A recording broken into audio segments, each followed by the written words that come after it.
rough you being a head man and the safety stuff and all. But it wasn't my fault. I should know, shouldn't I? All the time I've been driving, I've got a perfect safety record. How long have you been driving, bud? 3 months. Why do you think I'll do it? I have to work hard.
Remain dangerous and carelessness.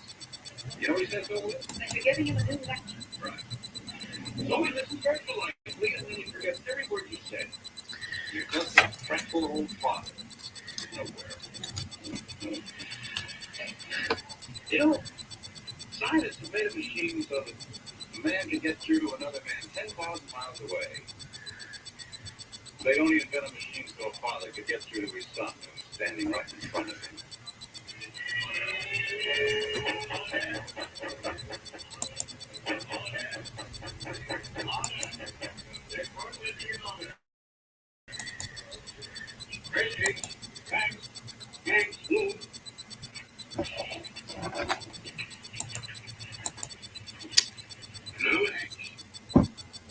Charge 50 miles an hour in a 25-mile zone.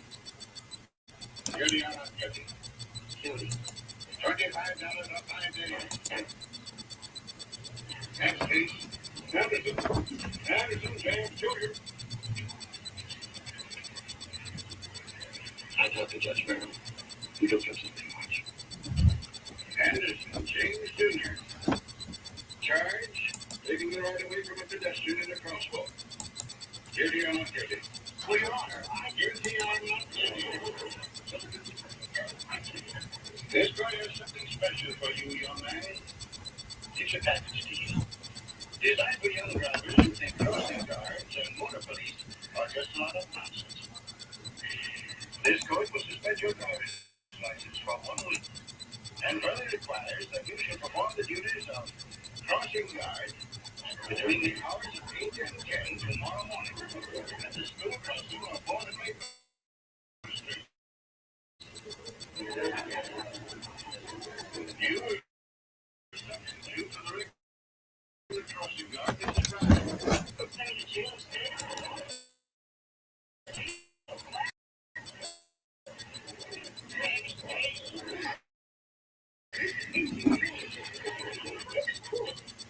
Isn't it enough I can't find my car for a week? Why do you have to add this business about crossing guards? I live in oil and oil. I live in front of this thing. Yes, man. Well, a lot of us are a lawyer. I'll appeal a case. I'll take him to the Supreme Court. Hey, brother, are you going to be crossing guards? No.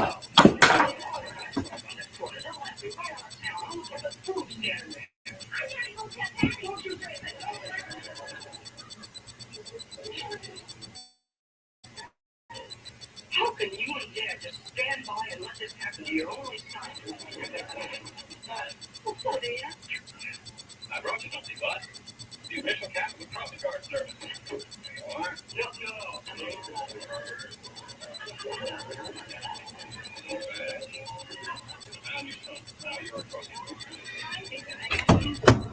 Ow.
Welcome in, anybody that's here. How are you? How are you? How are you? If you're in the market for a new home, you know everything's changed. You might have to make multiple offers without knowing if the appliances systems are even working. Good news is, American Home Shield plans cover parts of more than 20 appliances. Storms are not allowing me to do anything today. With American Home Shield, you have peace of mind. Why do I want to go live when I have the worst weather right now?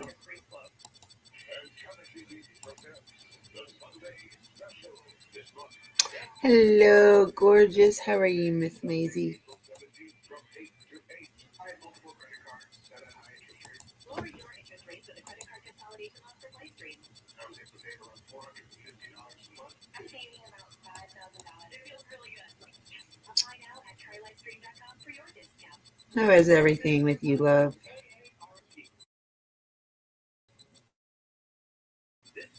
You doing okay today? Or wait, it's afternoon in your time, ain't it?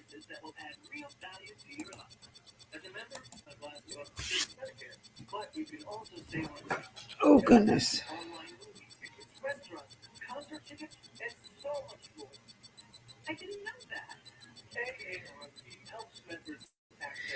I just wrote all over my damn hand.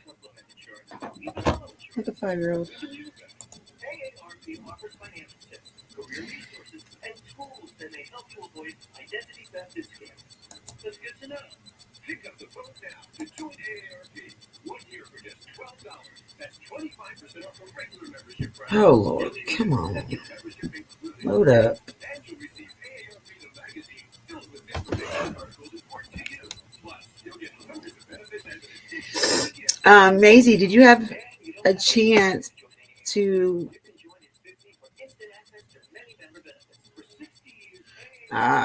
well, at least you got some rest, sweetheart. I've been worried about you. Did you have a chance to read or watch the things I sent you the other day?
Maisie. You still here, love?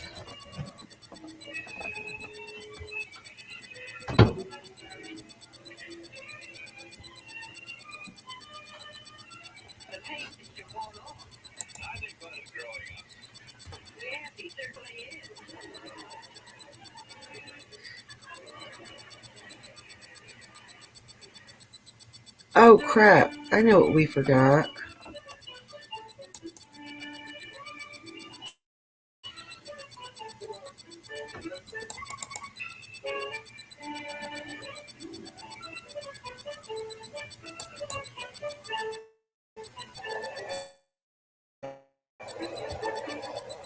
Didn't expect this to be.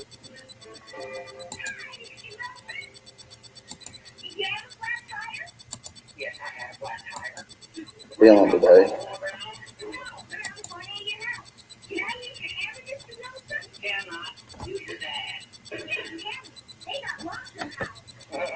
Yeah, we're going to go over that in a few minutes. Megan Boswell is about to have her court appearance for her motion to move her trial from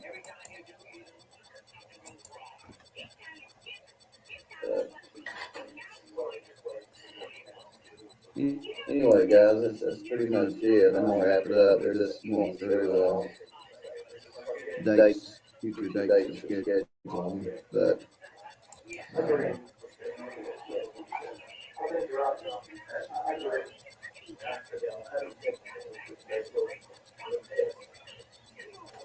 sounds like prosecution still has a two more pieces of evidence being tested.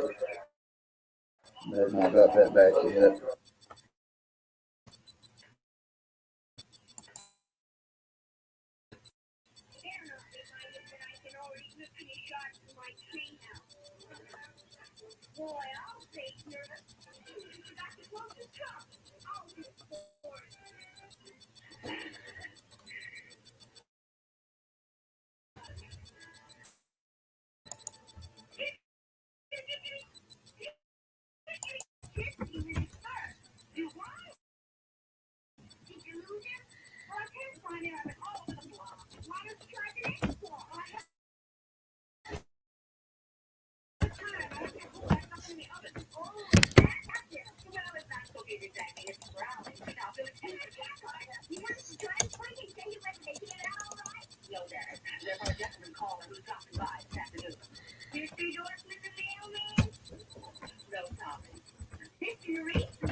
All right, so we're not going to bother with the Megan Boswell one right now. We want to find out the information on it. We'll do it. We'll go ahead and start watching the summer one. Some stuff came out yesterday as well. Oh, you're fine, sweetheart. So, we're just going to go back from the beginning.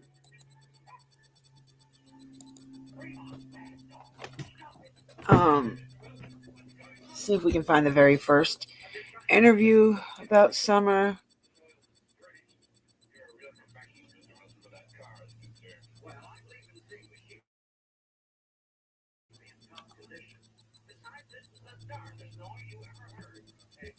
What I think. Okay, well, never mind. Pause that. Let's listen to what Ryan Upchurch thinks he knows about summer.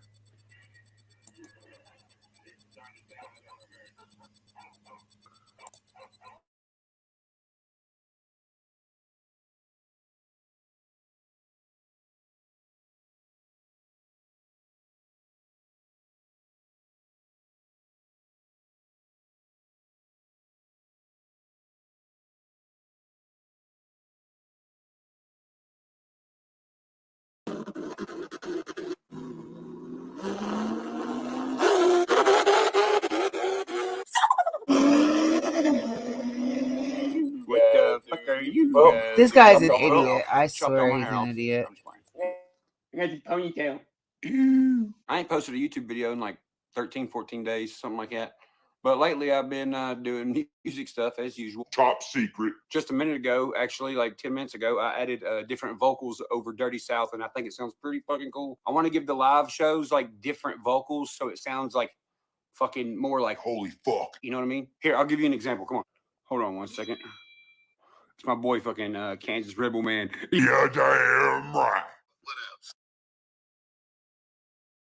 Sense like small things that have been said in interviews and stuff that just don't make sense to me. Like in one interview, the parents are like, "Oh, she loved princesses. She loved, Elsa and whatever those princesses' names are." And then in another interview, she's like, "Oh, well, she loved the lady at church, Robin, because Robin is pretty and has long hair." But then the little girl's head is shaved. Like that seems like something somebody does to be like mean. You know what I mean? Like one of those, "Oh, you're not pretty. I'm gonna shave your head." Could the little girl have wanted her head shaved? Sure, she could have. But I don't see a little girl with long blonde hair that likes Elsa being like, "Yes, shave my head." It doesn't make any sense. So according to the mom, they went to this swimming hole place and then left from there, went back to the house. They got to the house. The little girl wanted to go in with her brothers who were watching TV. The mom, Candace, was with her mom outside, and her mom was like, "I need to replant these fucking flowers or whatever." So you come up the driveway. Here's Summer Wells' house, or her parents' house. And then right outside is a camper that her mom's 2 minutes. Like, what the fuck? All right. 2 minutes later, walks to the house, looks in the back door, and is like, "Hey, Summer, or one of them." The little girl's like, "I want to go back inside with my brothers." So she goes in the house. Shortly after that, the mom leaves the camper, walks into the house, asks the sons, "Hey, where's your sister?" And they said, "Oh, she's downstairs playing." Well, picked the fuck out about something and was like super frantic. If that's true, I want to know what she was freaking out about, because don't forget, the neighbor was interviewed by the news, and the neighbor said they heard a loud scream. It was never clarified where that scream came from, but it was heard by the neighbor and her kids. But the neighbor also said they heard Candace yelling "Summer." All right, so pause. Okay. But here's the thing. In one of the interviews, the dad says, "Oh, yeah, her being outside was her biggest downfall." I don't know what the fuck that means, but there's all kind of videos of the little girl being outside. And they said she loved being outside and she just loved to run outside.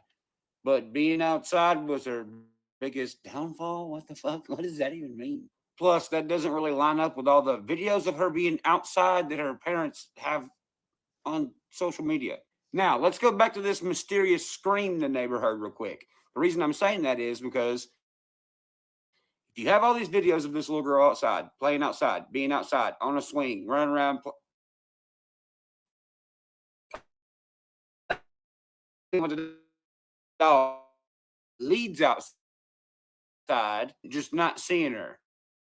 Walk down there and not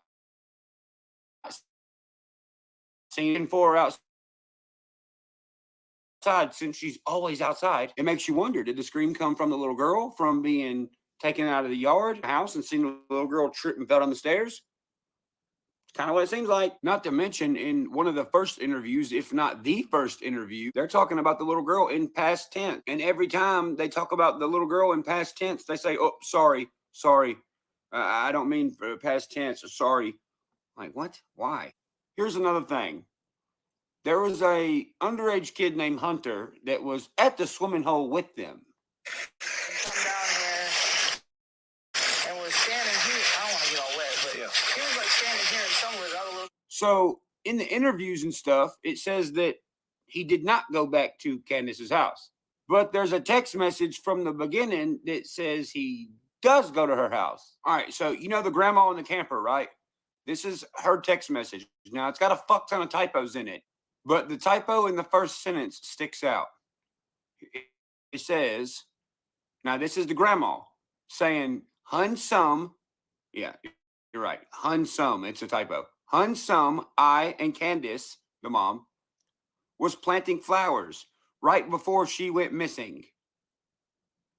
Well, he was never apparently there. Like, what the fuck? And that's coming from a text message of someone who was there. And there's also someone that says Candace told them that he was at the house during the time. Candace stuck to her story about dropping Hunter off before returning home with Grandma Candy and Summer.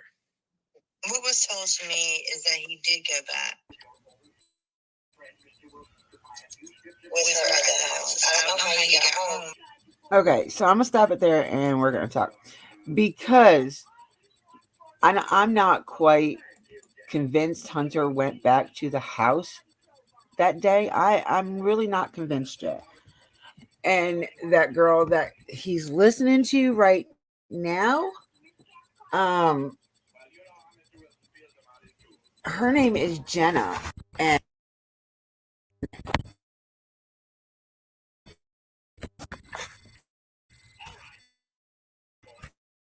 all of this started, like, she reached out to her and stuff like that, like, but and she was trying to see what she can get out of that. That felt that, so they went and told her a bunch of bullshit. Listen,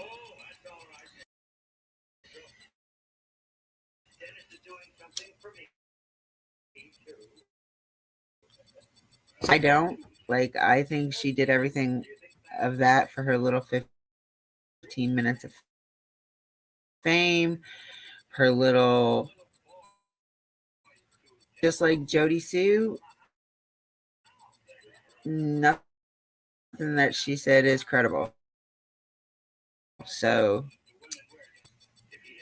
all right. So let's find something else, because I'm not a big Ryan fan.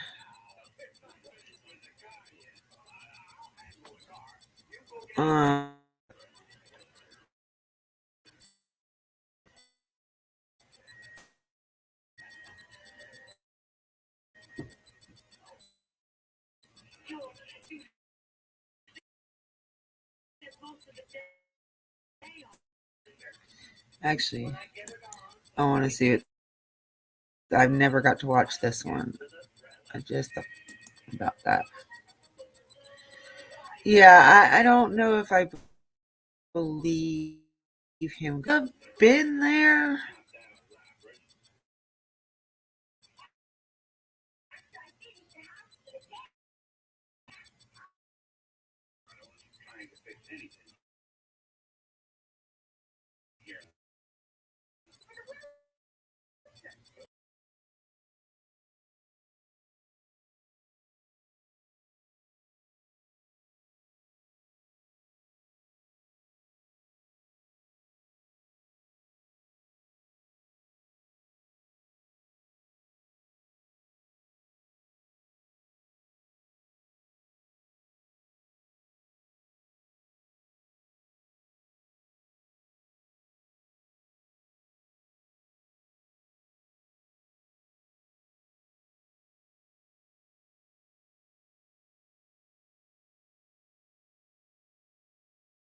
Since June 15th. Her mother, Candace, says that they were planting flowers at the front of the house with Grandma, and Summer decided to go back inside the house. Now that is where her three brothers were on the internet, watching TV, and Mom says she then came herself and asked the boys, "Where's Summer? Where's your sister?" And those brothers said she'd gone downstairs to play. But nobody could find her in that house. Here is Summer's father, Don Wells, back in June, describing what happened next. So when her mother came in, she says, "Where's Summer?" She went down in the basement. She didn't answer, so she went down there, and she was gone. So she went out the basement door, which was unlocked, and went down and seen some bad person grabbed her, but we have no idea. Local police and the Tennessee Bureau of Investigation spent weeks and weeks searching that property around the house, even bringing in the dive teams to check the bodies of water, as well as issuing an Amber Alert. Here we are, 5 months later, still no sign of Summer Wells. I want to bring in News Nation's Brian Enton, who is at the Sheriff's Department in Rogersville, Tennessee. That's where Summer Wells went missing. Okay, Brian Enton, you do this better than anybody else. Just get me up to speed on the investigation. Where are we at? Well, unfortunately, basically nothing has changed in 5 months since Summer Wells went missing. I was inside the building behind me, the sheriff's office today, sat down with the sheriff, and that was probably the most jaw-dropping thing I heard since we got here. I asked him, since Summer went missing 5 months ago, what sort of progress have you made? Are there any new nuggets? Is there any lead? Is there anything? And he said flat out, no. They have no new leads. And he said everything is on the table right now. And every single person involved in this case he considers a person of interest. Well, that's upsetting. Kids and people don't just go, vanish. They don't just go poof. They're somewhere. It's whether they're alive or dead somewhere. And, we have lots of tools to figure that out. Go back to the dad for a minute, because we talked about mom and grandma out planting flowers and the boys inside doing, what boys do on their phones and TV. Where was dad, and what's his story? So the dad, Don Wells, he was at work. He works as a drywaller. He was not there when Summer went missing. He says he got the call and he rushed home and he saw his other kids, who have since been taken away by social services, by the way, because I'm not sure if you've seen the inside of their house, actually. It was a real mess when all of this went down. Very, very unsafe for children. But the dad was not there, comes home, sees his other boys out looking for Summer, and basically you summed it up. The mom claims that Summer was outside, went back in the house. The grandmother was also on the property. Summer suddenly goes missing. They're looking around, and she literally vanishes. What the parents believe is that she may have wandered out of the house. They say that she was abducted, and that is what they think, either kidnapped or abducted, and that she went down a very steep ravine behind the house. But I was out at the house today and yesterday. The ravine is so steep, it's in the middle of nowhere, and the sheriff says it. I mean, it's not, they don't believe at this point there's any evidence to show that this was an abduction, because it's just, it's so strange that this would happen at this one house in the middle of nowhere on the side of the hill in Tennessee. So I'm just going to go back like a gazillion years, like 20 years to Elizabeth Smart going missing. I said the same thing. I was outside, the Smart's house, and I said, little girls just don't vanish from their beds. I smell a rat. And there was a ravine going the other way, a steep upward ravine outside back of their house, and it turned out Elizabeth was up there. And she could hear people screaming for her, calling out her name, and she was captured by two evil boogeymen, a man and a woman who kept her for 9 months. And so I've changed my tune a lot on the fact that, weird, completely unbelievable abductions, they do happen. They happen to Mark Kloss. They happen to Ed Smart. They do happen. But let's go back to that house. You said inside it's not a good scene. But is there anything that investigators or even the parents can point to that suggests someone came in that house and somehow drove up that big circular driveway without them seeing, and then somehow took Summer off into those, I guess, thick woods where they wouldn't have their car? I mean, none of it really logistically makes sense from a pragmatic, state. So what's the theory on how someone might have abducted her out of the house? Well, according to the parents, when the search dogs were out there, they traced a scent from Summer down the steep ravine, not near the driveway, but down the steep ravine out to a more of a main road below. So the parents' working theory is there may have perhaps been a car parked down below that someone got Summer up by the house, took her down this steep ravine, got her in the car, and then took off. And you're right, anything is possible. The sheriff said anything is possible.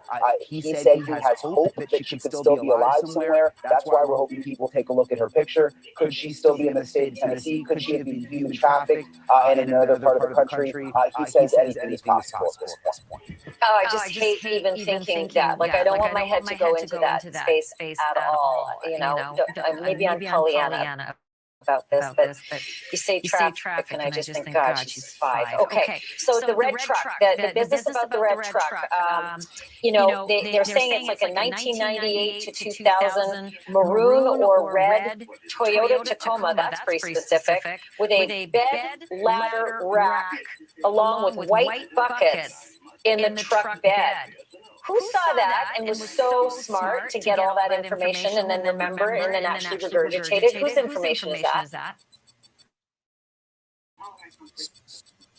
I'll take a $5,000 policy at a straight flight.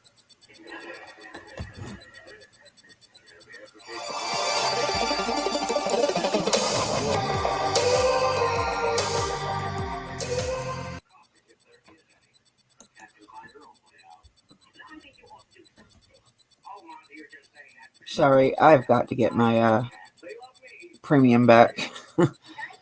So it was a witness in the area who believes they saw that red truck. Another neighbor also says that she thinks that she heard a scream around the time Summer went missing. So of course, those were some of the things we brought up to the sheriff today. He said, yes, they're looking for the red truck, but he wanted to be clear, that's just something else they're looking into. They're not sure if that is really someone connected to the case. Could it have just been someone driving by? Was there even really a red truck? They don't know. They want people to be on the lookout, but it's not like they've got some kind of concrete lead that there is an abductor who is in that red truck. He says they're not anywhere near close to that right now.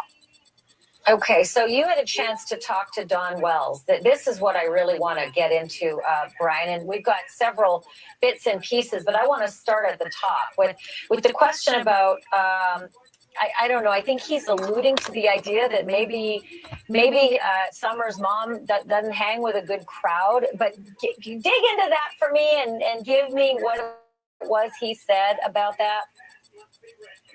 Yeah, let me set this up for you a little bit, Ashley.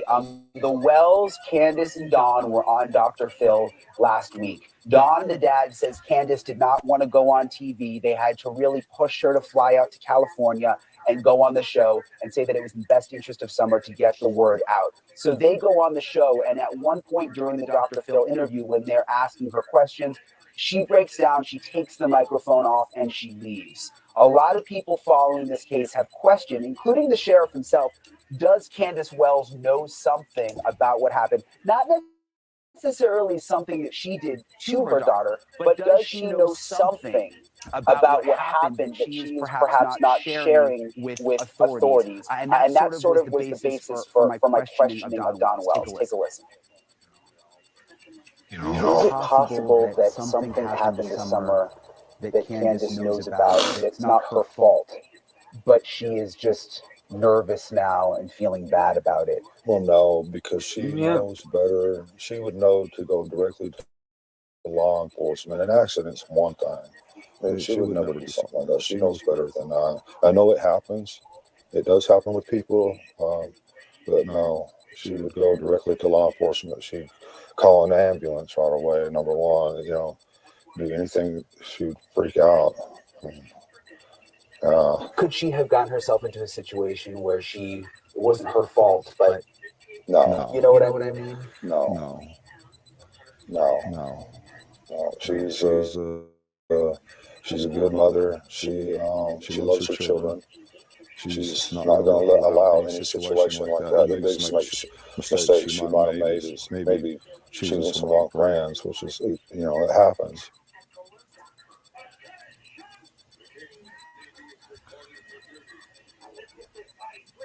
So, Brian, what did that mean? Sometimes she chooses some wrong friends. That was kind of a sketchy thing to say. Yeah, and for people who follow this case, I've never seen this of people interview online before. follow this case very closely. That is what they picked up on. He has not said that before. And the question is, what did he mean by wrong friends? I pushed him on that. He wouldn't really elaborate and sort of change the subject. But yes, that was the interesting part to us. And even the sheriff today, when I interviewed him, said, yeah, that was interesting. We haven't necessarily heard that before. You just mentioned something I think is super important, and the fact is that the kids were removed from the home. The other three brothers were removed from the home. Give me a little bit more on that, because that doesn't just happen because one child goes missing. Like the Smarts kids weren't all removed from their home. There were 5 kids. They stayed with the Smarts, the other 4. So why were these kids taken out? That's a very good question. Bottom line, we don't know. It's all confidential because they're underage, and the case has actually been put under gag order. We weren't even able to ask Don Wells about that, or he could get in trouble. So we don't know exactly why they were taken away. Interesting. Okay, and then just the last question. And it's about, I think it was only like 2 weeks ago. You alluded to the criminal backgrounds of mom and dad. I mean, dad's got multiple felonies. He served prison time for drugs and burglaries. He's had multiple parole violations. Mom has criminal record in the state of Wisconsin. Most recently, she pleaded guilty to misdemeanor domestic abuse in 2003. But then dad, it appears, may have gotten a DUI just like 2 weeks ago. What's up? What's going on? So he claims that he, is stressed about the case, obviously having a hard time handling his daughter being away, and made a mistake. And again, if you go and you listen to some of these YouTube shows that he comes on in the middle of the night, early in the morning, you can clearly tell that he sounds very different than the man that I interviewed in the afternoon yesterday. So there are definitely some demons there, and I think that this family is obviously having a hard time with what they're going through with their daughter being gone. Thank you for watching. Click the red subscribe button below so you can get more of News Nation's fact-driven, unbiased coverage. Huh. I never seen that.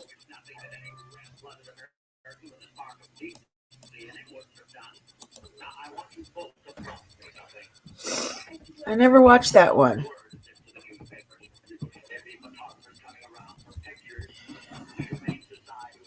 What do you think about it, Maze?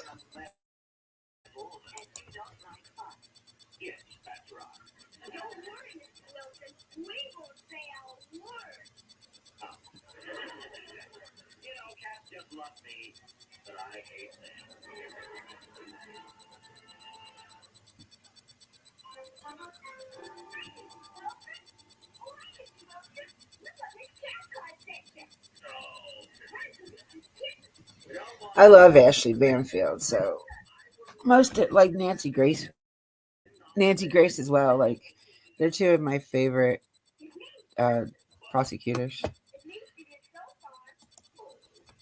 All right, let's go down.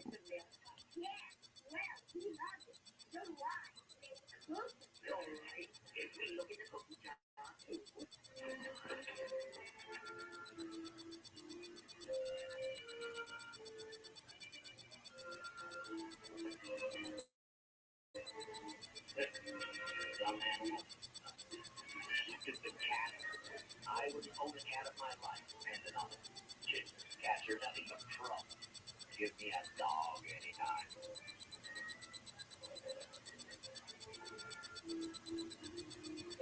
You're a stupid cat. The motor's running. You're a stupid kid. You are a stupid kid. Bell's yours? This is the first one right here. That's no name for a cat, then. What shall we call him? Let's call him Frisky.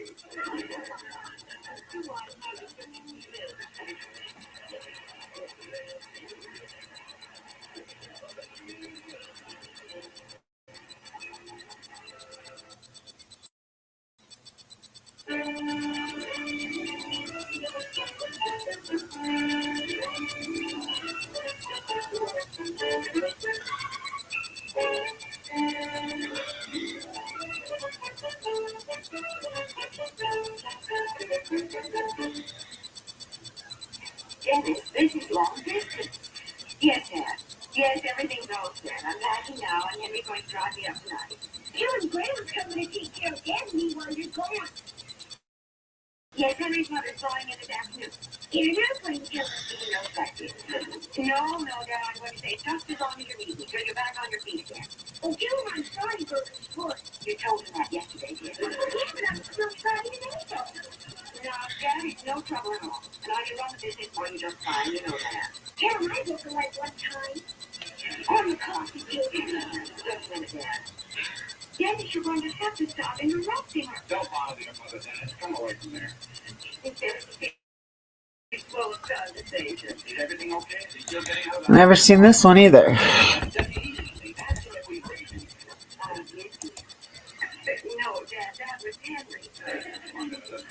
Yeah, I'm with you 100% on that.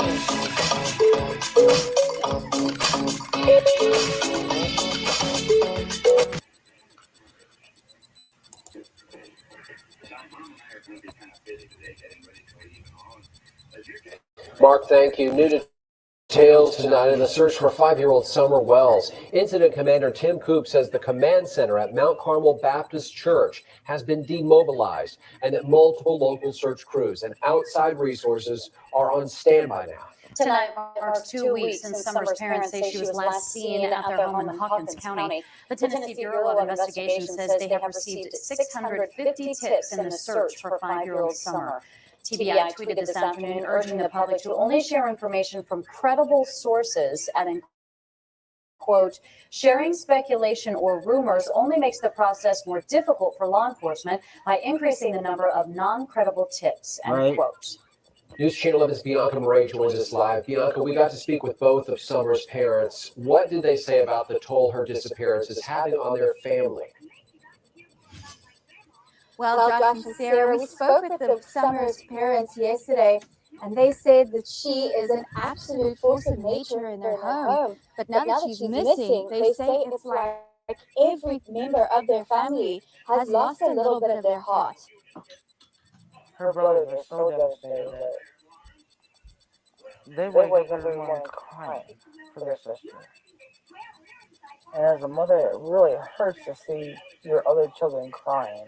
Summer's parents say her brothers are having a hard time coping with their sister disappearing. 12-year-old Josie, 11-year-old Wyatt, and 9-year-old Waylon. And he misses his sister so much because he played with her all the time. Summer's mom, Candace, says she's been receiving hateful messages on social media, most of which, she says, calls her a bad mom. And I'm sorry that you guys feel that way, but that's my baby, and nobody would ever treat her like that as long as I was around. Ever. Summer's mom says she's fearing the worst. I'm just scared that somebody's hurting her. And there's nothing I can do about it. And it smothers me.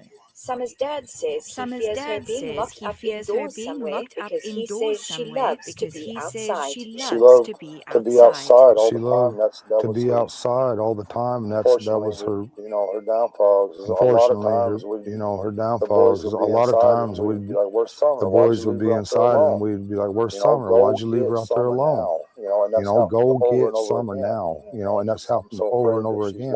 And I'm so afraid that she's locked away. Josh and Sarah, the family tell us that they think Summer was abducted. However, the TBI says the circumstances of Summer's disappearance remains unclear.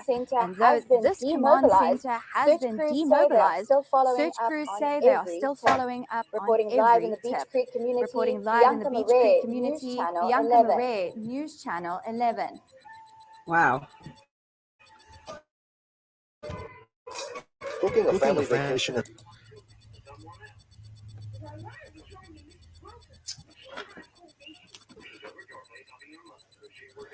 Move, cat. Okay, there's obviously a bunch of things that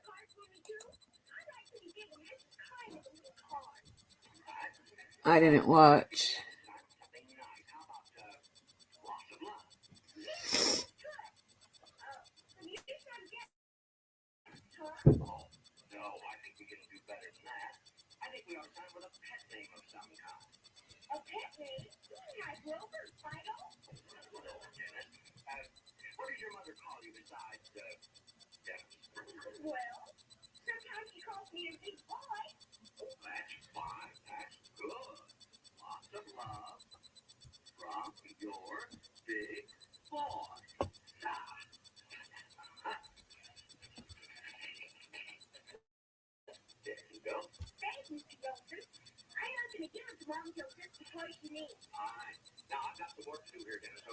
I'm trying to. There's supposed to be a.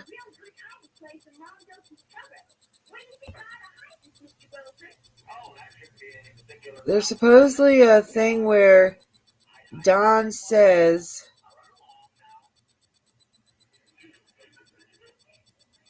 that Josie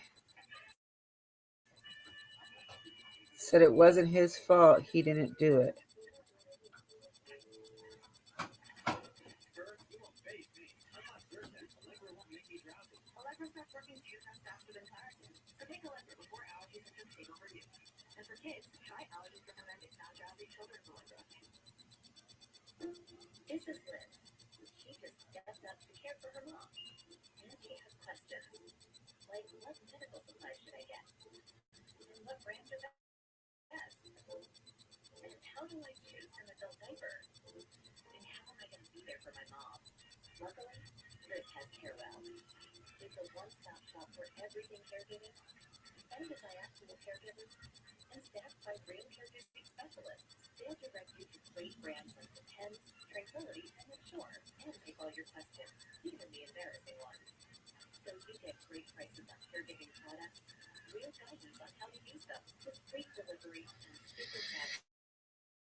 Basically, we went to an independent tax person, and by the time that the came out 2 years later, There is so many covering this case. Like, it's crazy. And some of them don't do lives. They just do the videos.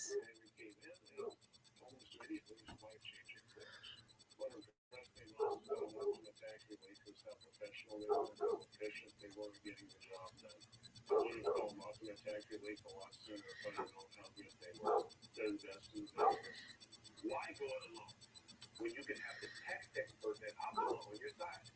They've resolved over $1 billion in tax debt for their clients. They can help with your IRS problems to rest so you can move forward with your life. For your free consultation, call 800-847-8576. That's 800-847-8576. Optimal Tax Relief. Ever hear the expression, easy as pie? Well, pie isn't always easy. You know what isn't always easy? Getting a credit card consolidation loan from Lightstream. It's easier than pie. Way easier. Apply now at trylightstream.com for more discounts. All right, so I'm sure there's hundreds and thousands of fucking shit on her. Let's.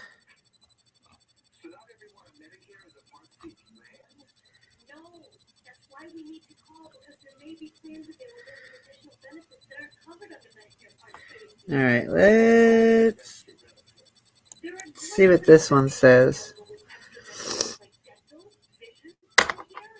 I used to pay $162 every month for my car insurance. Now, check out how much I'm paying. $28 a month. Most insurance. All right, Mark, thank you very much. Normally, we hear from a district attorney general about prosecutions, but what happens when there's nothing to prosecute? Tonight, we continue our investigation into finding out what happened to Summer Wells. And You're good. spoke with District Attorney General Dan Armstrong in his first interview about the case and what his role is almost 10 months in when no one has been charged. On the night of June 15th, District Attorney General Dan Armstrong called in the TBI to help with the search for Summer Wells in the Beach Creek community. Now, as the 10-month mark is approaching, his role is looking ahead to the possibility of charges. It's a case that has implications of the legal system and the law. Couldn't classify it right now. There's no criminal charges been filed. Summer's older brothers were put into CPS custody, but no charges have been filed over their removal. However, their father, Don Wells, is serving time in the Hawkins County Jail over DUI and violation of probation charges. This is a very complicated issue. that has been made more complicated by the players and the drama.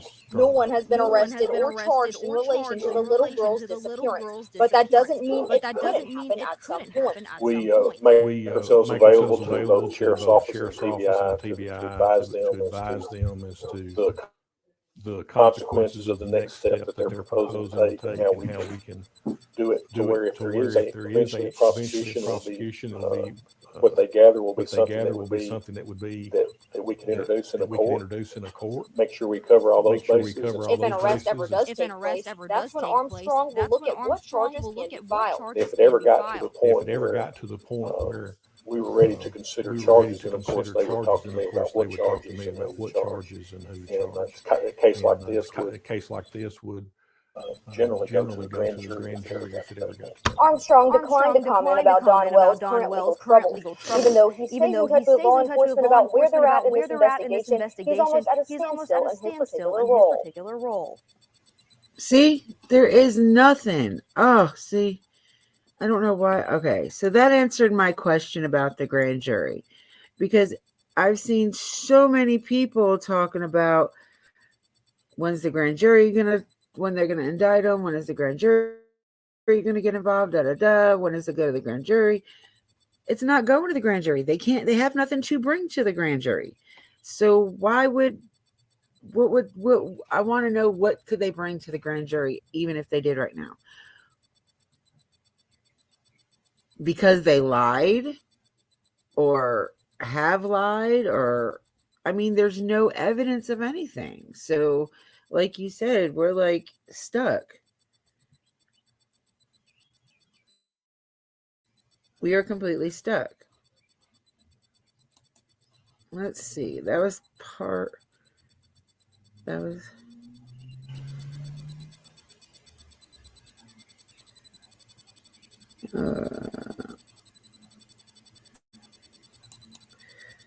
wait, is this the one we just watched?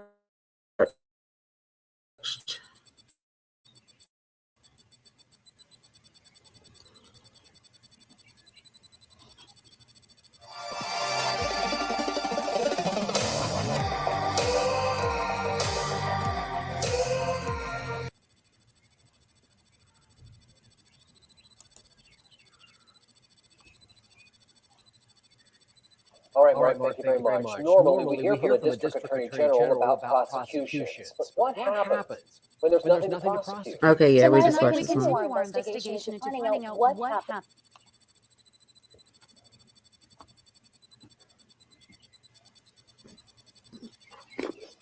The search for missing Summer Wells continues. Tonight, that's the Hawkins County girl who's now been missing for nearly 10 months. Tonight, for the first time, we're hearing from District Attorney General Dan Armstrong about his role in the investigation into what happened to the missing 6-year-old Summer Wells.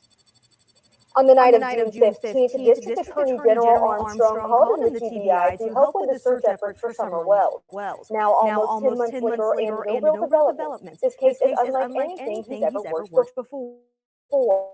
The sheriff will contact other law enforcement agencies, and under the way the TBI is set up, I have to make the formal request from the TBI.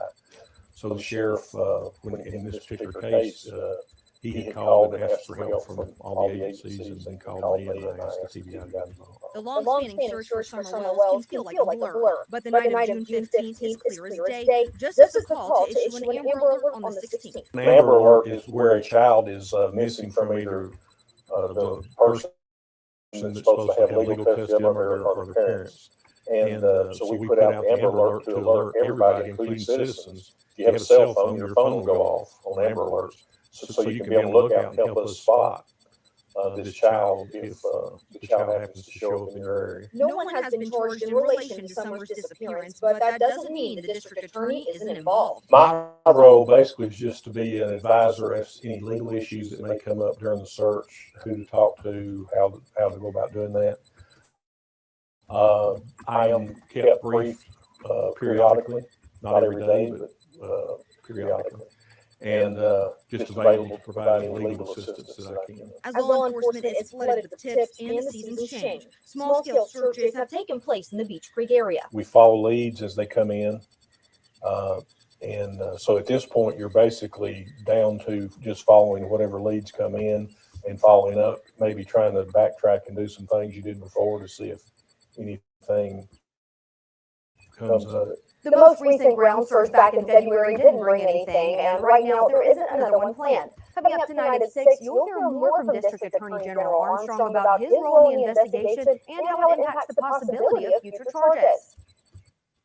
Ansley, thank you. An Amber Alert is still active for Summer Wells tonight. Anyone with credible information that could help the investigators in the case, call the Tennessee Bureau of Investigations at 1-800-TBI-FIND.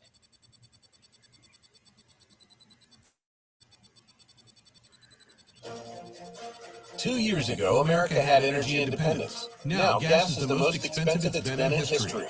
President Biden and the Democrats have given us the Green New Deal and have shut down the Keystone Pipeline. All right, Mark, thank you very much. Normally, we hear from a district attorney general about prosecution.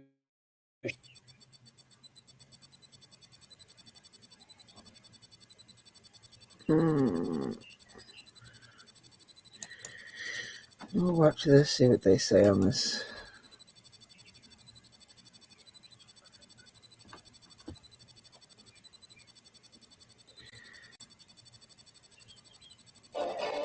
Well, today, for the first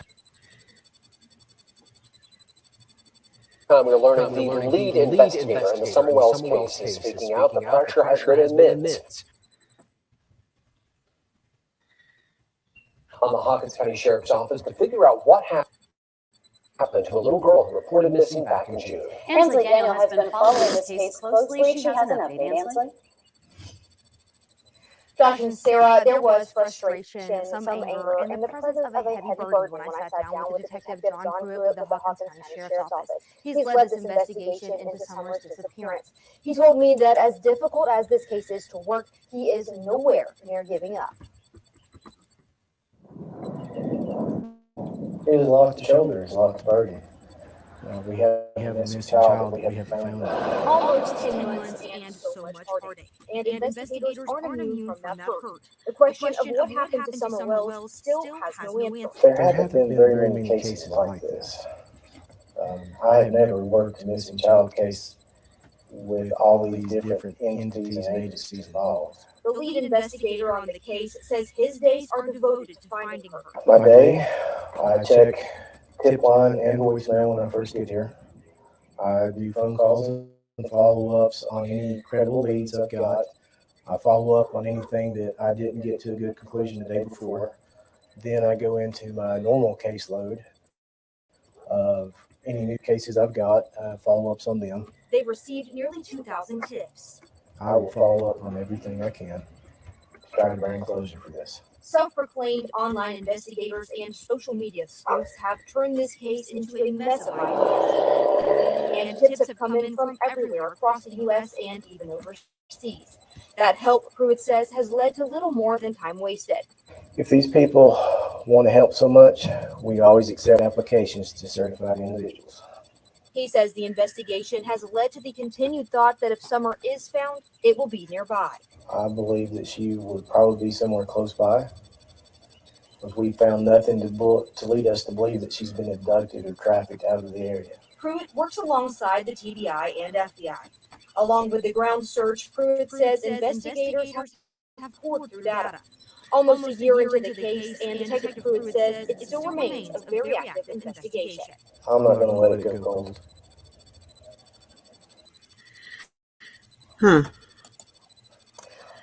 Well, Detective Pruitt assures that what happened to Summer Wells is still being investigated daily. Tonight at 6, he walks us through each day and what it is like for a case that is like no others for all the investigators involved.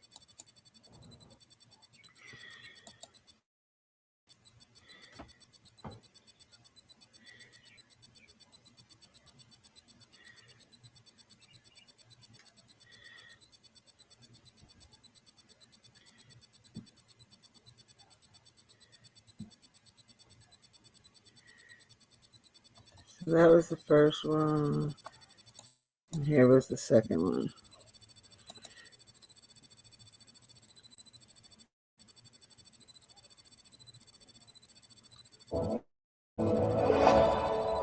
Stream live TV from 85 plus channels and save up to $500 a year with YouTube TV. Try it free.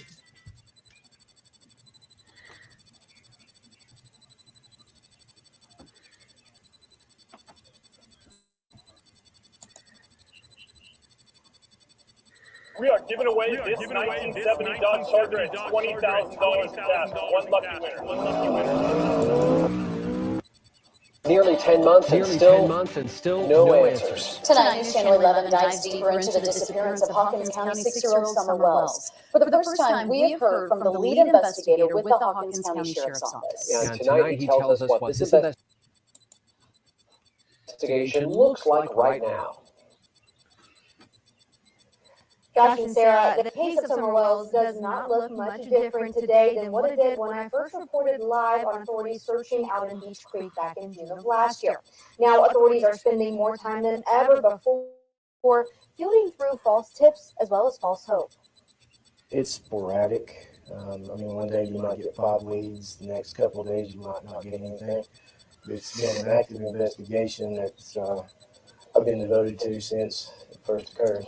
As Summer's disappearance approaches the 10-month mark, the scenarios of what happened the night of June 15th continue to grow. The wandering away, sneaking off to go play or whatever she may have done, that is a viable option. The night she went missing, authorities said she walked away from her house. The following day, an Amber Alert was issued. People are probably tired of hearing this. All possibilities are on the table. We're not completely eliminating the abduction idea. But there's nothing to lead us to believe that we need to focus on that alone. In the height of the search, those on the ground combed through miles of tough, rugged terrain, leaving many to wonder how there was no trace of little Summer. She was like 3 foot, 40 pounds. It would be a lot easier for her to get through some of the foliage. She's lower to the ground, smaller body, a lot more flexible. Along with the ground search crew, it says investigators have poured through data. We have gone through reams and reams of data. We've collected statements. We've chased down every credible lead that has been given to us. And we are still not much further along than when we started. Surveillance videos, GPS locations, cell phone tracking, cell phone data, electronic data, anything that we can think of to get our hands on. As time continues to pass since that June day, it's increasingly hard to hold on to hope. Over 9 months in, I would hope that she is still alive somewhere, but we also have to be open to the idea that is no longer a possibility. Pruitt says that he has never worked a case like this with so many different entities involved, and he says it's still baffling that it looks the same as it did that night that Summer was reported missing. Coming up tonight at 11, we learn more about Summer's family's relationship with law enforcement, especially as her father remains jailed and lawyers are now involved. Ansley Thanks and the Tennessee Bureau of Investigation. Okay, so where's that one?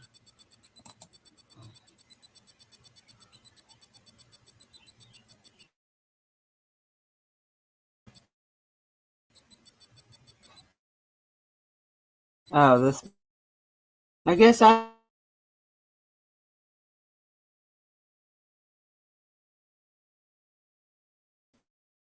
On the thing I'm hearing.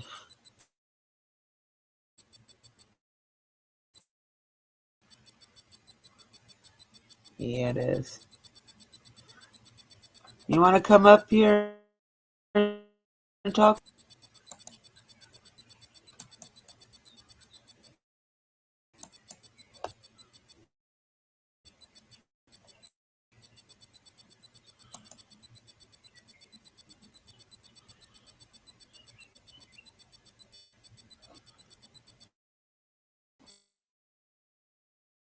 Oh, let me get out of there. Send money on a stroll. Send money Oh no, that's where I wanted to be. next time. Send money as you relax. Whatever you're doing. Tonight, News Channel 11 dives deeper into the disappearance of Hawkins County 6-year-old Summer Wells at the Hawkins County Sheriff's Office in charge of the case. Tonight, he tells us what the Wells family relationship with law enforcement looks like now, as Summer's father remains in jail and lawyers are involved. In February, Sheriff Ronnie Lawson told News Channel 11 that the Wells family had lawyers and were no longer cooperating. The lead investigator for the case explained how that, as well as how her father's current stint in jail on unrelated charges, hasn't moved this case forward. The family has attorneys involved, and that is not a direct line of communication. That tone is quite the change from what it was last year when Summer was first reported missing. It was pretty good. We would show up about every day, make sure that they were okay, and had a decent line of communication with them. About a month later, in July, Child Protective Services removed her 3 older brothers from their home and appointed attorneys to the case. They have been appointed for other instances, but it bleeds over into this investigation as well. Summer Wells' father, Don, was arrested late last year for driving under the influence and violating probation. Going off of that, obviously we know that Don Wells is incarcerated here. Does that play a role at all in this investigation? No, ma'am. On February 7th, a judge ordered him to serve the remainder of his 11 months and 29-day sentence in the Hawkins County Jail. With Mr. Wells, he knows when he first came into the institution, he knows at any time he wants to talk to let their staff know, and I will get to him as quick as I can. But Pruitt hopes the Wells family knows, despite the other legal troubles, they can reach out anytime. Communication between me and the family have changed, but I hope that they still understand that they can come talk to me at any time they want to. You can find all of today's coverage from our interview with Detective Pruitt, as well as more in-depth reports on the Search for Summer section of our website.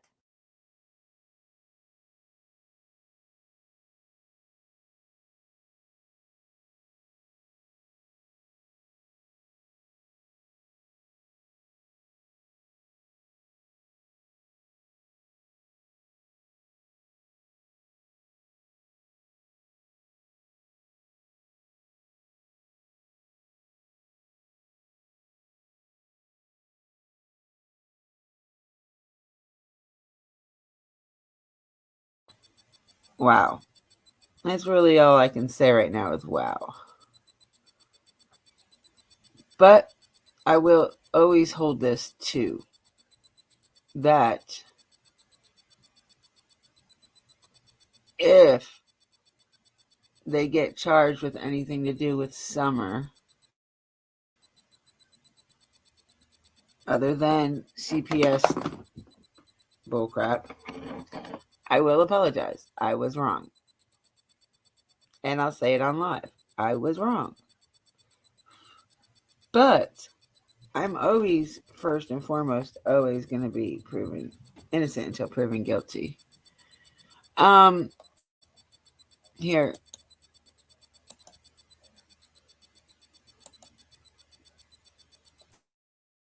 Click on that link I just sent in the chat. And when he brings up a new window, mute this one that you're in right now. Because otherwise it'll give a bad echo feedback type thing.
Welcome in. How are y'all doing?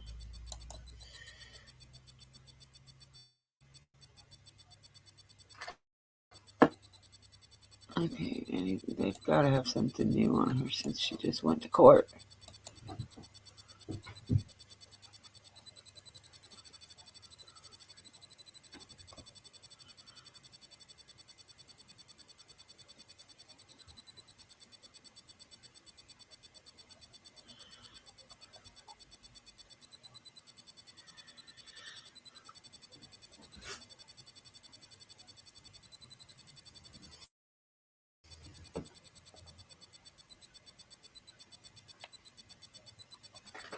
Nothing.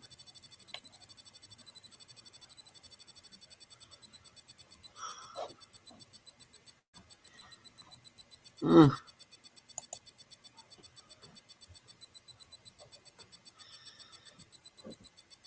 right. So I figured out.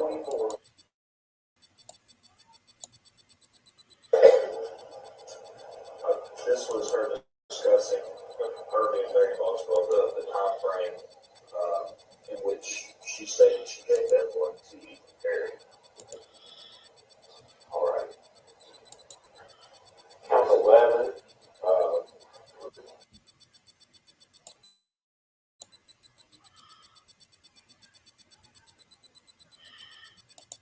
Court made on February 20th of 2020. Again, Captain Strickler with the Sullivan County Sheriff's Office was entered that court.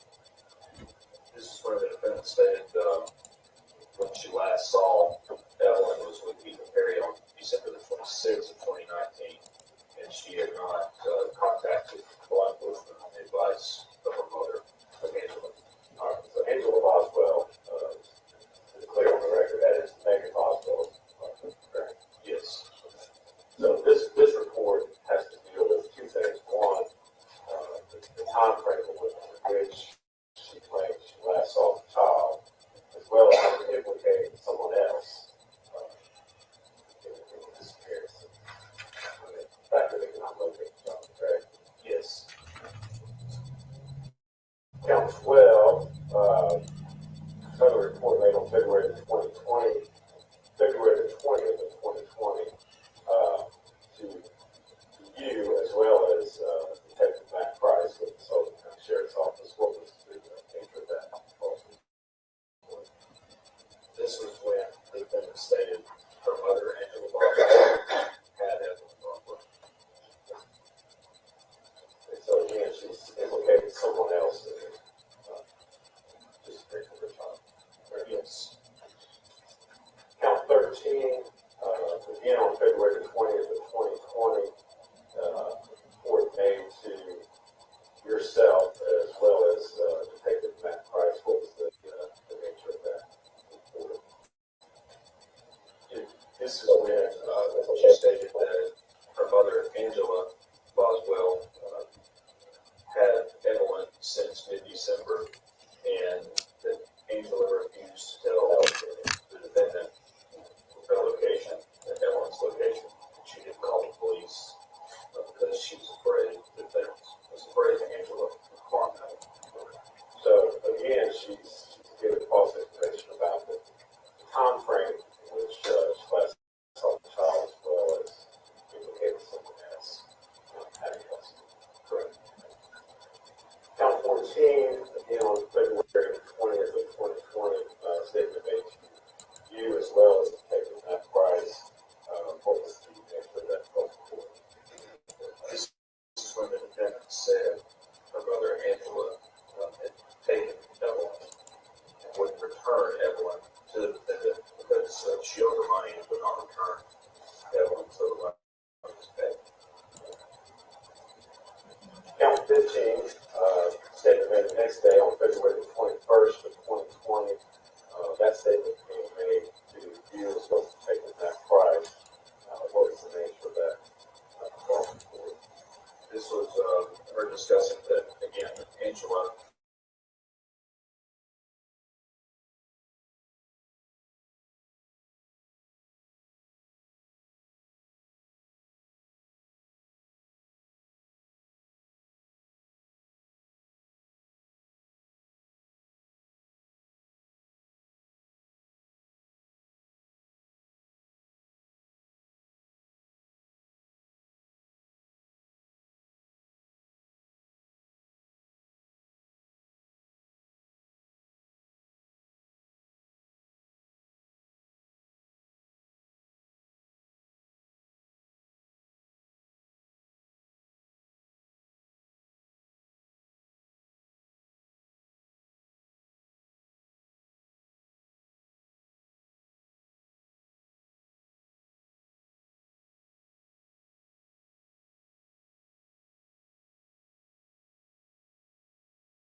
This was same false information that she'd been telling family and friends Can you hear me?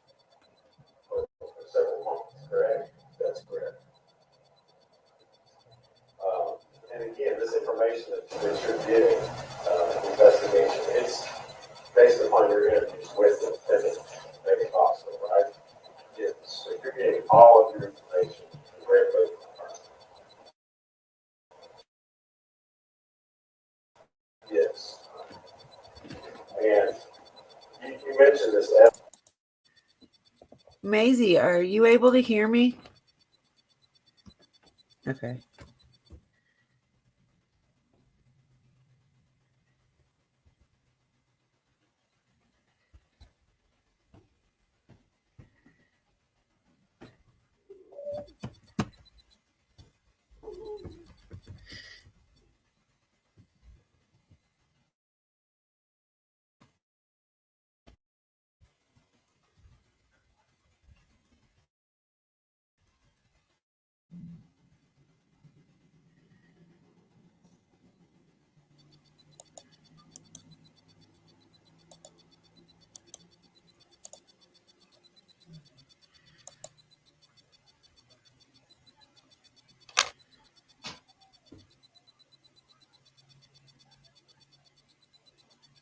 All right. I really just want to hear if they're going to move her channel or her thingy or not.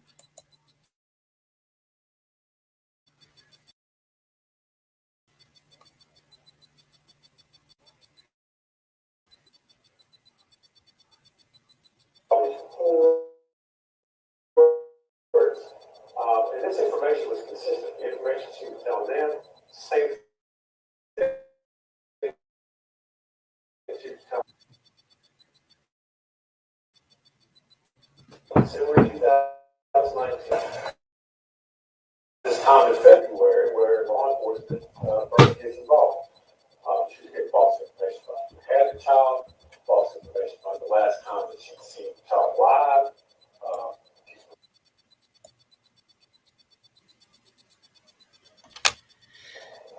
Now, obviously, being told, the jury being told that she has given false information to law enforcement is not going to reflect well on her character. That is a given.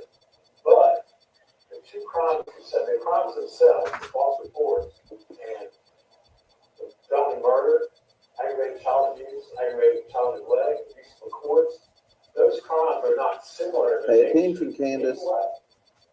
So there's very low propensity if they hear evidence that she has lied to the police. There's not a propensity to believe that just because someone lies to the police, they're going to go out and murder them. So the state would argue that because of that, the probative value is not outweighed by the prejudice. Finally, Judge, if I could, we'll pass on the copy of the case, which is State versus Ford.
schedule order. I know things have been moving around, but yeah, I had that prepared.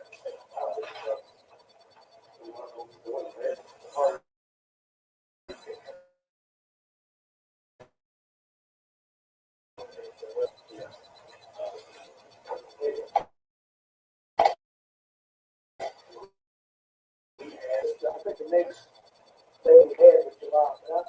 What I would suggest is we get one piece of evidence. It's in process of being analyzed. We're expecting that shortly. Then we have another piece of evidence that's in the very beginning process of being analyzed. So we have those two outstanding things that we have to combine to discuss. And other than that, I think we completed all this. Yeah, Bobo. We also have a couple of other motions out there, ones regarding photographs. So we thought that maybe Eva, how you doing? those two, anything that would come out as a result of results of the testing, the pieces of evidence,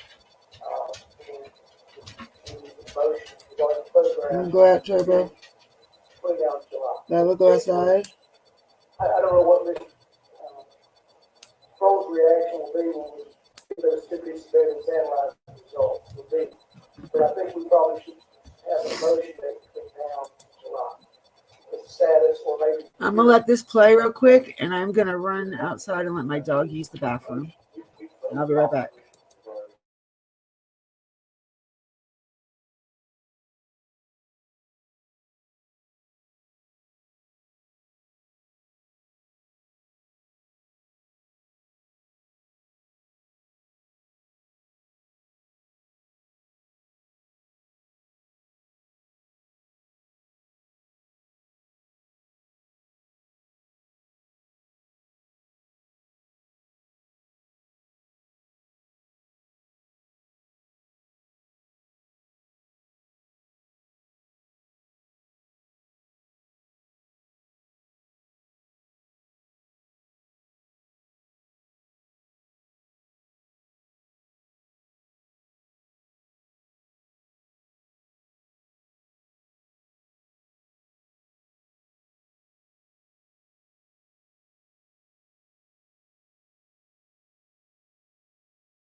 All right. Thank you, Don B. I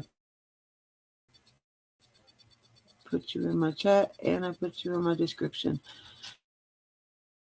Plus, I use the fair use. Buddy. All right.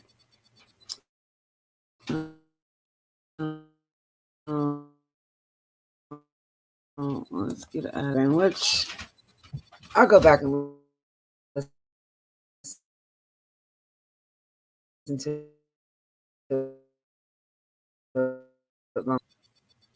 watch a trial like that.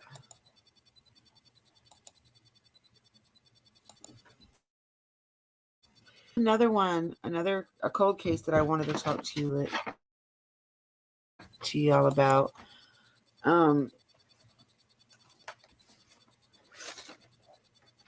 I can't remember where I first. Oh, it was on Court TV. Court TV.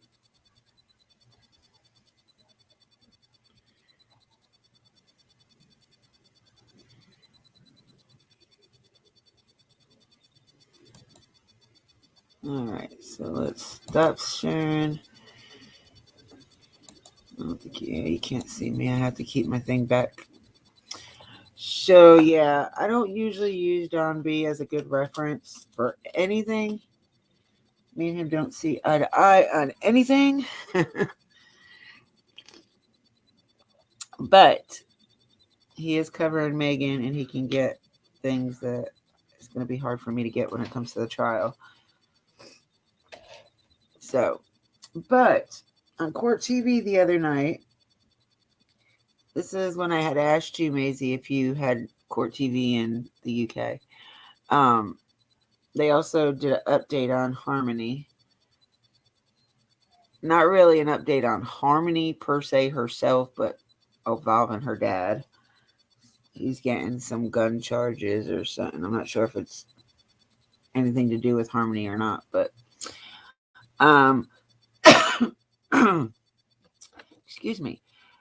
They had a cold case from 2016.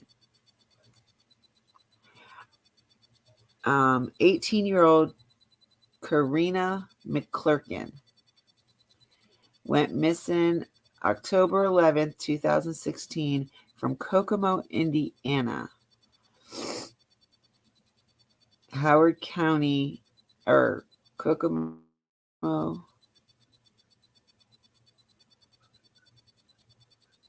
Howard County, Indiana. She's 18, so it's just called Court TV. If you can't get it over there, subscribe to it on YouTube. You okay, Bunky? Huh? You okay?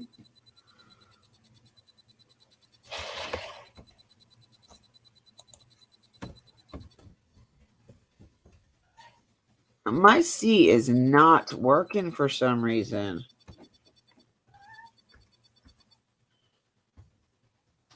What's the matter, baby?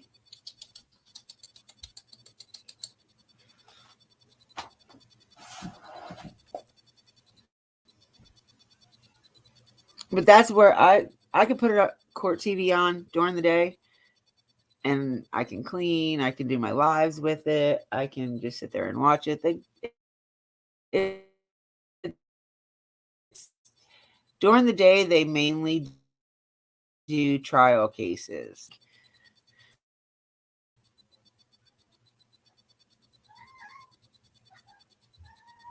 They're a pain in the butts. The cat has to go out on a leash with my dogs. The other cat don't like to go outside at all, but it'll sit on the window or whatever. And the dogs are just the dogs.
All right. So back to Karina.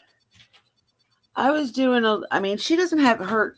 Okay, so with her case, it's at gone cold because the family has not talked to anybody in law enforcement for over a year now.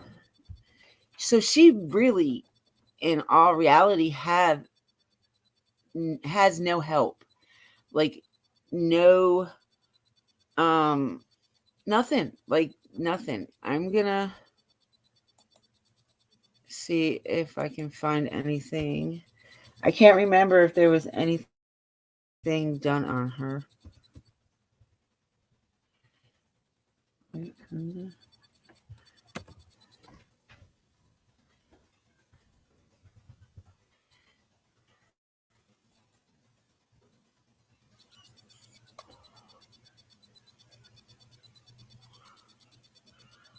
I mean, it's been put out there a lot.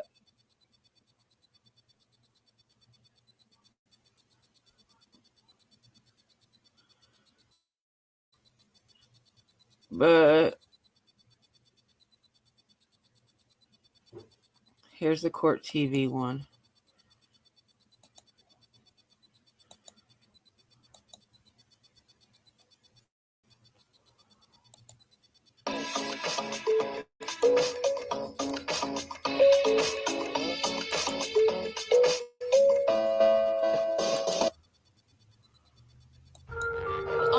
On October 11th, 2016, Karina McClurkin was last seen on South Washington Street here in Kokomo. The 5 years since, her family and friends have never stopped looking for her. They're praying they find her soon. It's just embedded in my mind.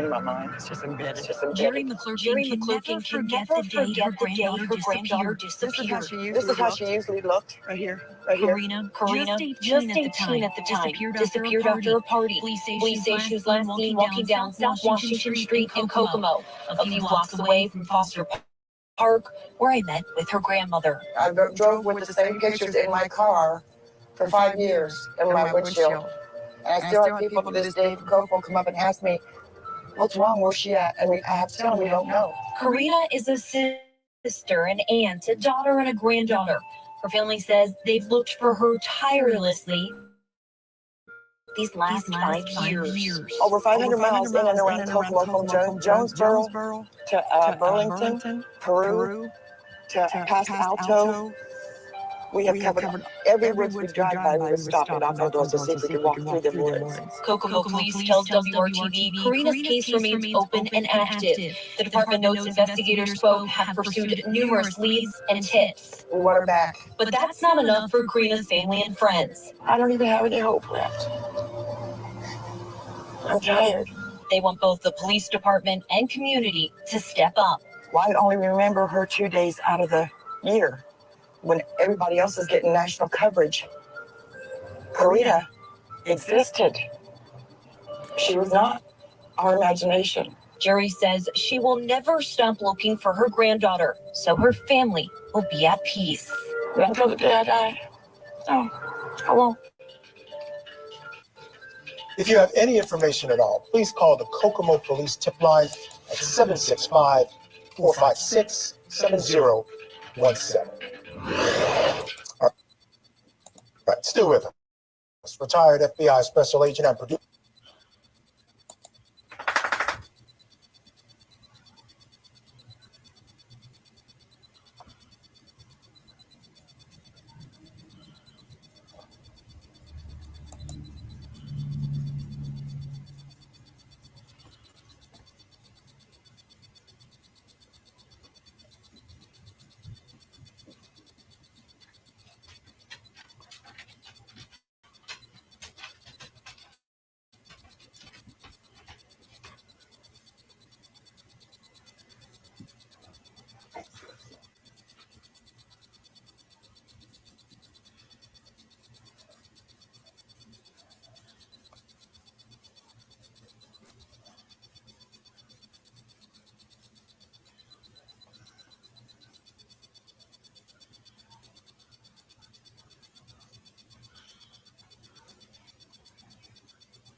There seems to be a lot of stuff on her. But yeah, like I said, she's 18. She was at a party with, I'm guessing, some friends. And she after the party, she left walking to go home and just disappeared into thin air. They don't have the CTC cameras, obviously, around there at that time. It was 2016. I don't think they really had very many of those unless it was like a major city or, something like that. I don't know that much about it. Like I said, I just heard about it the other night, so I've been looking into it as I can. And yeah, I really like to dig into it a little bit more because that's kind of weird. Like, she's 18 and went missing. 18, 5 years ago. And nothing. Like, I would like to know what time she was walking. Ow, cat, get off of me. I would like to know what time she went walking. Like, what time was she walking?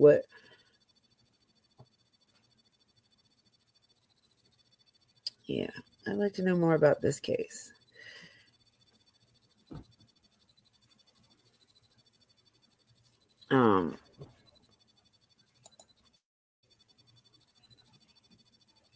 I can do it this way. Ooh, my ear's starting to hurt.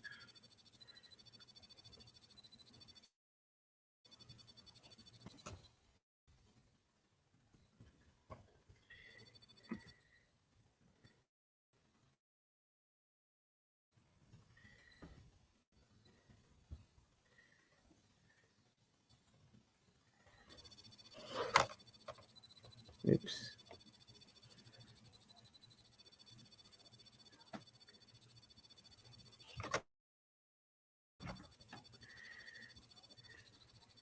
Yeah, baby.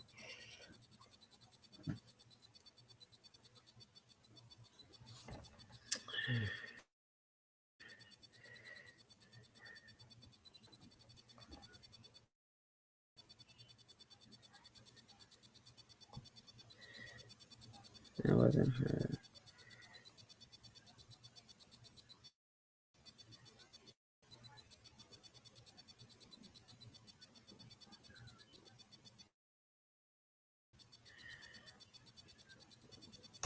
Ah.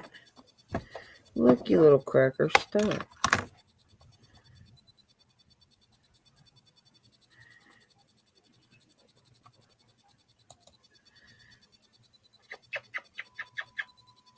Mommy, pretty boy.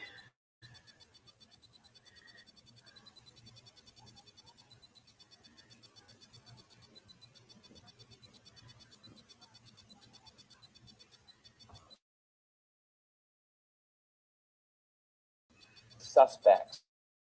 Uriah Levy and Stephen Allen were taken into custody Thursday. Levy is accused of criminal confinement and aggravated theft.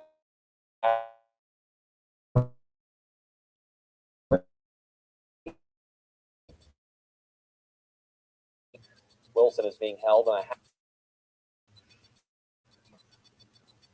Ow!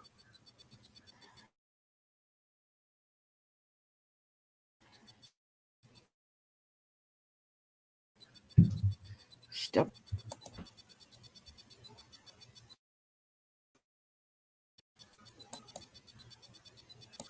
Is being held on a... Really? The wind's starting to blow. On. The investigation started when police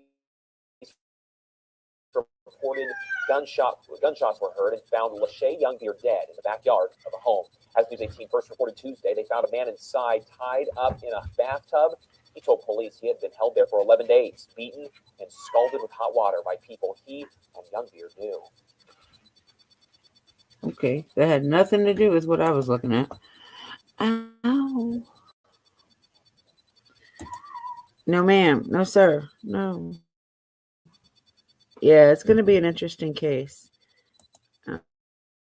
Um,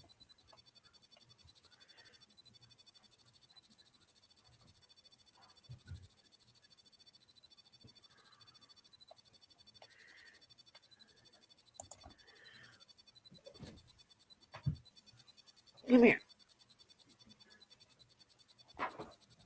You're killing me.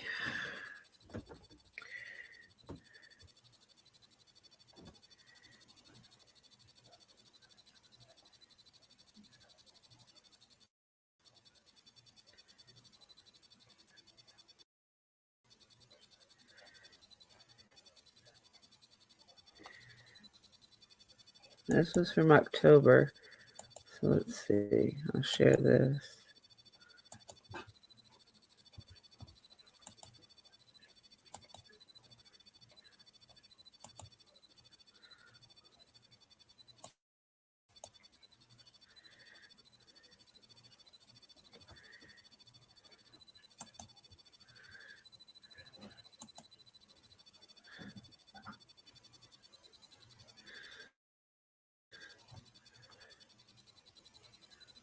Oh, I thought it was a video.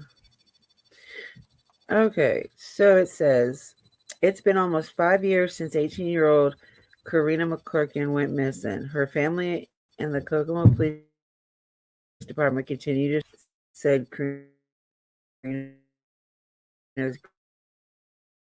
grandmother on the 1000 block of South Washington Street in Kokomo in October 2016. No one in this family to pieces, Jerry said. I could tell you the case has never closed. Mike Banish with the Kokomo Police Department. Banish said investigators have been following new leads as recent as 2 weeks ago. We never given up. We hope we find her. We can't guarantee that, but we hope we do. The thing is, we know there are people out there that know where she's at and what happened to her. We just hope those people will come forward. Banish will not comment on if there had been any or currently any suspects in the case. It's horrible to tell a mother we still don't have enough to make an arrest or locate her. Hopefully one day in the future we'll be able to tell her something different. Police continues to ask for the community's assistance in locating Karina. With anyone with any information is asked to call the police department hotline at 765-456-7017. You may qualify for a cash reward by calling Central Indiana Crime Stoppers at 1-800-262-TIPS with your anonymous tip.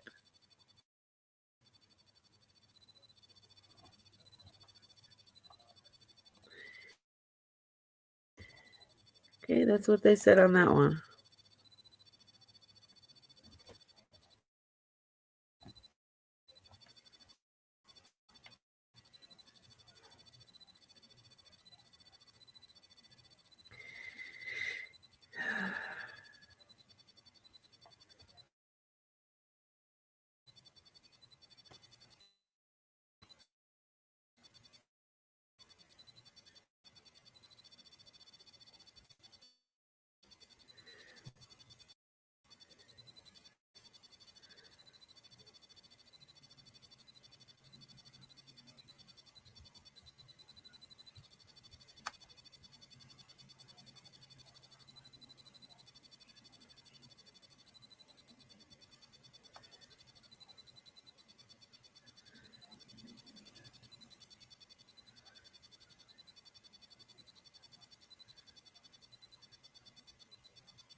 Yeah, there's nothing from like besides that court TV thing that's been recent. It's up to 2 years ago or a year ago. I'm sorry.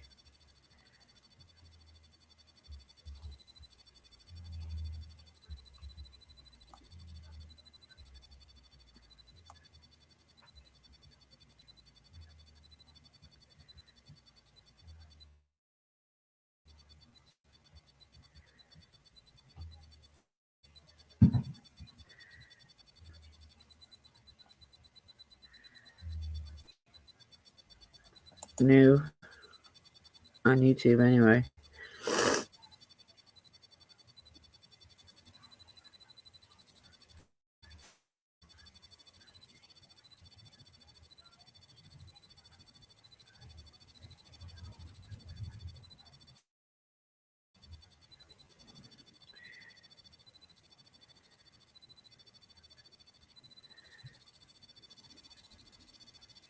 Okay, so she was last seen the 11th at 10 p.m. at the intersection of Washington and Markland Avenue.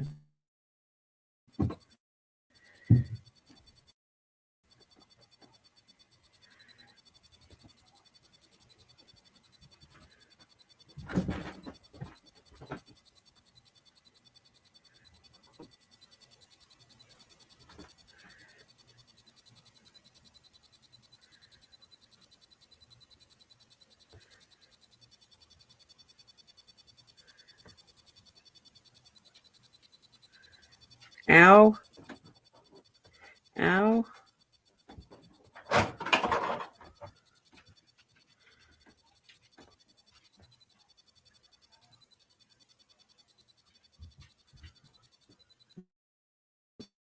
That was from 2019.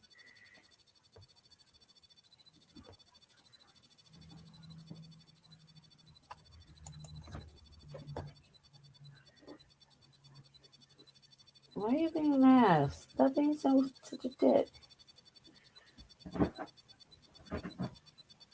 Look, you. Excuse you? Dub it.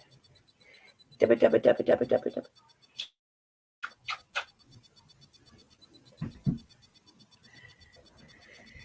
it. This is her Facebook Bring Her Home page.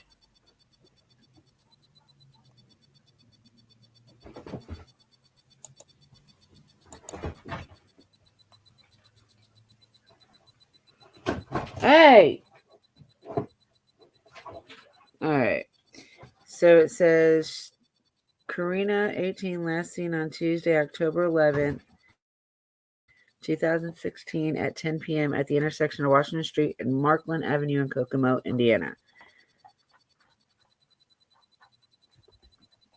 Turbo. Hey.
She did exist. She can't breathe. She hasn't taken a breath for over 3 years. Where was the Kokomo community for this young lady? Oh.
Last seen wearing a gray hoodie. That's all she wears.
Cats are tripping.